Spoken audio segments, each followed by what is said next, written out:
ગાંધીના ગુજરાતમાં ગાંધીના વિરોધી અને ગૌરવવંતી ગુજરાતની જનતાની આંખોમાં ધૂળ નાખનાર આરએસએસનું રમકડું ભાજપને નફો કરાવનાર વેપારી કેજરીવાલને ગુજરાતમાં પગ મૂકવાનો નૈતિક અધિકાર નથી। આજે ગુજરાતમાં એ આટાફેરા કરે છે। આવતીકાલે પોરબંદરની નજીકમાં એનો એક કાર્યક્રમ છે, ત્યારે કેજરીવાલ સાહેબને મારે કહેવું છે કે પોરબંદર જઈને ગાંધીજીના જન્મ સ્થળ પર જઈને ગાંધીજીની માફી માંગો અને જાહેર જનતાને જણાવો કે શા માટે તમે ગાંધીનો વિરોધ કરો છો।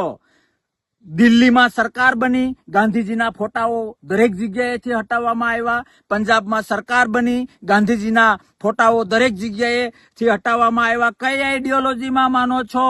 ગોડસેમાં બિલીવ કરો છો કે ગાંધીમાં બિલીવ કરો છો? એનો જવાબ એક ગુજરાતી માંગે છે અને ત્યાર પછી જ ગુજરાતીઓને મળવાનું રાખો।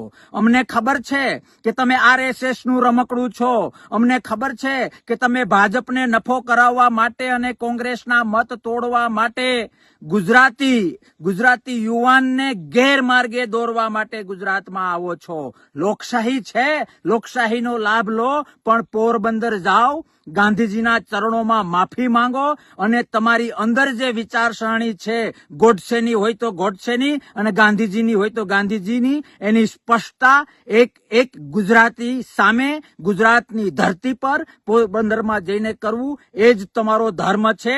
બાકી તમારી છાપ અધર્મને વરેલી છે, તમારી છાપ ક્યાંક ને ક્યાંક બીજી પાર્ટીઓને તોડવા માટેના એજન્ટ તરીકે વરેલી છે। એમાંથી બહાર આવવું હોય અને સાચા ગાંધી સેવક હો અને ગુજરાતીનું અને ગુજરાતી લોકોનું હિત ઈચ્છતા હો તો પોરબંદર જઈને માફી માંગવી એ તમારો ધર્મ છે।